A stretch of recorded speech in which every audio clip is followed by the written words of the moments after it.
please welcome the valedictorian for the class of 2011, Mr. Harry.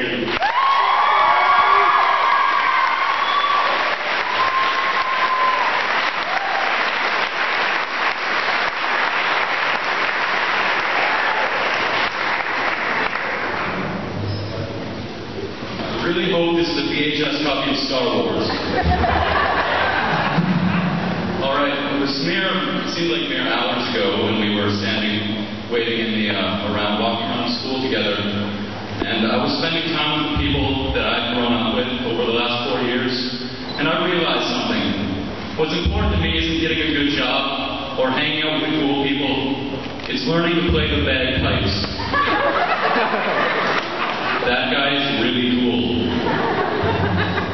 Let me start by saying good evening to the students, to the family, the friends, the faculty, our distinguished guests, and most importantly you, the graduates of 2011.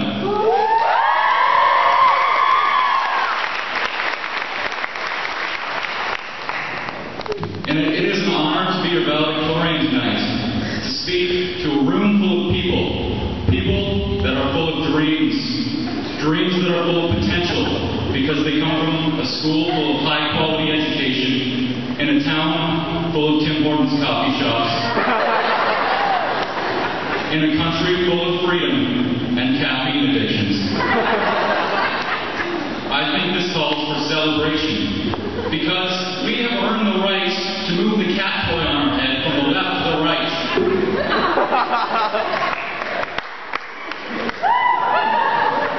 We have done what 8.5% of the people in this school will never do, or 8.5% of the people in our country will never do, graduate high school. And that's pretty cool. It's, I wrote this down for a reason.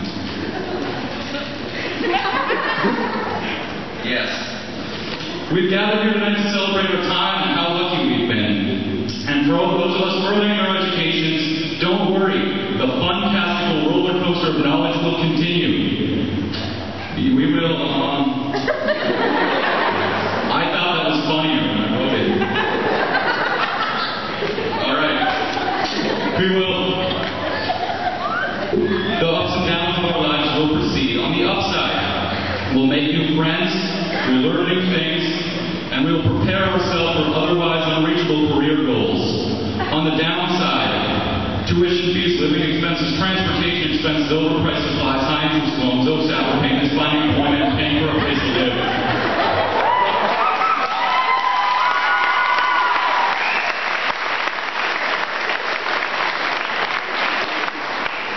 All of these things, for better or worse, are part of a very near future. It is quite possible that soon, Kraft Dinner will seem expensive. If you want it to be more flavorful, you will have to steal the ketchup packets from McDonald's. This is the path I have chosen, and I hope that in the future, I will meet up with some of you by the condiments in a fast food restaurant too. And to those staying another year or going straight into the workforce with your high school diploma in hand, remember, not only are you prepared to fill your life with purpose and your resume with experience, but you can also fill your cupboards with Kraft Dinner. You can put as much bottled up name brand Heinz ketchup as you want on it, and that makes you a winner. As is required with any decent year-end speech, I've decided to reflect on the times that we had here together. For many of you, this includes school athletics. Whether you were playing on the field or cheering in the stands, we showed sportsmanship at its very finest. We will remember the basketball players' flawless slam dunks, the volleyball players' well-executed spikes, the footballers and their unrelenting determination, the cheerleaders, even though one of them fell over at the assembly, the soccer team's incredible speed and accuracy, and the rest of us kind of running out of breath walking up the third floor. I have not forgotten about you, the everyman, the unathletic, because I was one of you. For every one of you who will go out, who goes and represents the school and pushes his physical body to its limits in intense competitions, one of us is sitting in their basement trying to get a high score on Pac-Man. Some of you will remember WASA, OPSA, some of you will remember Waka Waka Waka Waka Waka Waka.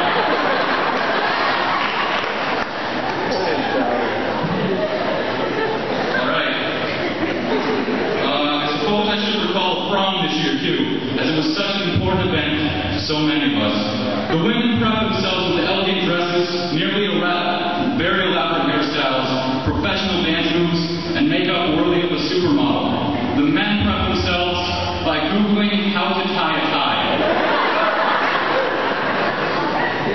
Well, it is true the night was nearly perfect. There was one fatal flaw to the evening, one that I want to expose so I can prevent it from happening again next year. I want to do so by reading this heart-wrenching and tear-jerking story I found posted on Facebook the next day. If you need to cry, that's okay.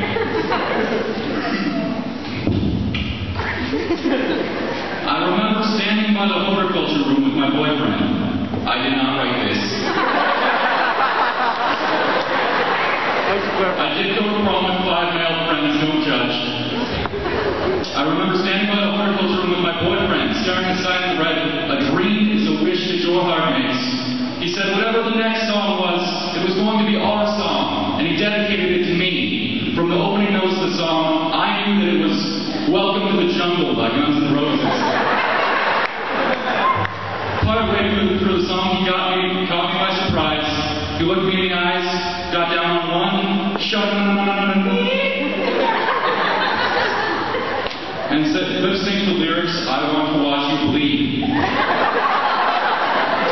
Yes, our problem was terrible song selection, simply because it didn't feel romantic at all. And when all else is in place, background music can change everything. No one has ever become love-struck during AC/DC's Thunderstruck.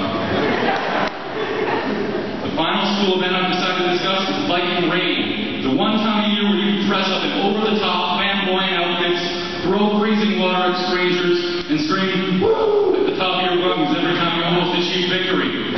Or you could have calmed down and let the rest of us enjoy Twister. Just an option. Unfortunately, I've decided not to dwell too much on the times when we were shorter, younger versions of ourselves, meeting up at a big, scary place that welcomed us as equals, provided us with delicious food, and offered to help us whenever we needed it. And that's because this speech isn't supposed to be about Wal-Mart. I realized a few days ago that I'd actually learned a lot of life lessons here, and I'd like to read for you a poem that I wrote about our time at Logan. 'Twas the night before commencement, when it occurred to me I could recall my pleasant memories through poetry. Science showed me all of the world's elements were put in a periodic table and well organized, but that taught me that life is never easy because I had to get it memorized. I learned that I thought I knew English, but the language must be decaying, because I doth not know what Shakespeare hath been saying. I learned solving math problems was easy. You just had to look to the depths of your mind, or the back of your textbook. I can't count. I learned foods class was never my forte. As many meals I get ruined. I can't count the number of times I heard, "What are you doing?"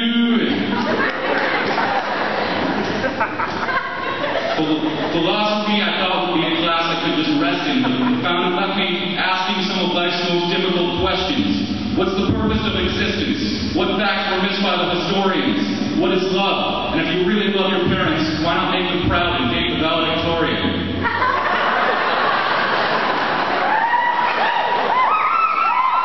Some believe the romantic arts are useless, not worth exploring. Without the confidence I gained in that class, the speech might have been boring. These lessons will guide me to the future, like a lucky four-leaf clover. But I think you can join me in smiling, not from the memories because high school's over.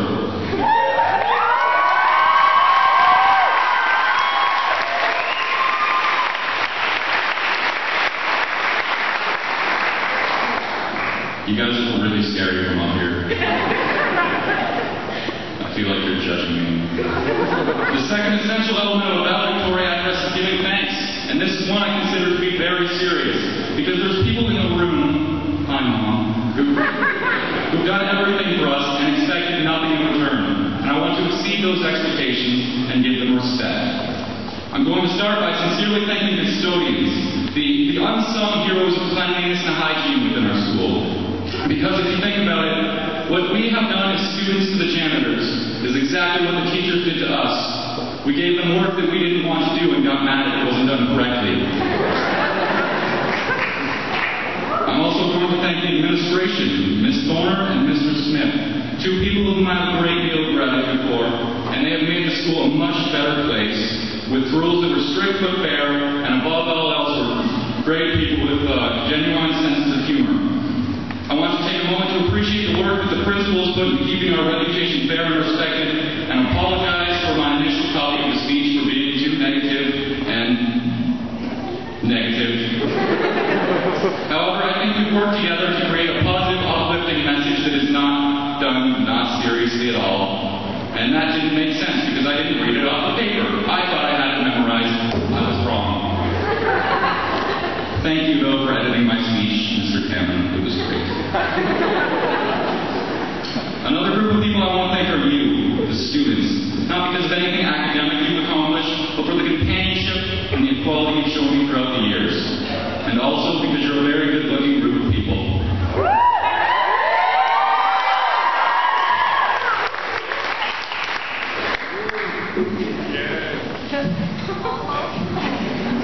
Yes. Look around the room right now. There are a lot of great-looking people here, specifically the women, but that's just me. Sometimes I wonder if the sorting hat from the Harry Potter movies decides which high school St. Thomas students should go to. And every time it comes across a really unattractive person, it says, Parkside.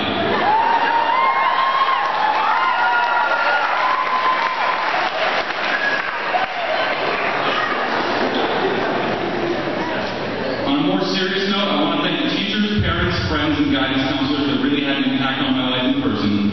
The speech doesn't allow me enough time to mention everyone, and I'd like to suggest that you do the same. There's only 4 people I'm going to mention by name, and that's because they were my friends to the end, and they said they'd hurt me if I did not. Chris Frank, Ryan Beach, Kendra Meade. That just hurt Ryan's feelings. Ryan Beach and Tana Beagley. But as with the greatest things in life, this speech has to come to an end. And through research, I found all valedictorian speeches end with something motivational, which is a really hard thing to do without dying.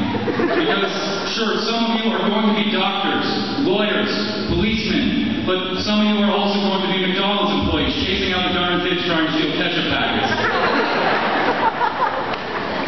Anyway, I've written this metaphor about your lives, your futures, and the journey onward, and it's entitled The Final Lap. And it goes like this. As you drive forth your Mario Karts on this crazy rainbow road that we call life, don't think for a second it's going to be easy. There will always be banana peels ahead of you, turtle shells racing after you, each with horrible intentions. Don't expect to be able to dodge all of them. We all hit banana peels sometime. And when we do, we spin in a bunch of circles and fall off the edge. The world goes black. We ask ourselves, is our game over? But it's not. There's always someone there to pick us up. Usually a magical floating turtle on a cloud with a fishing pole. And as we rise from the ashes, we're reminded one important life lesson. You don't have to win every single race to get the trophy. Thank you. You have been a great group of people to spend the last 4 years with. I've been Mary, and this has been goodbye.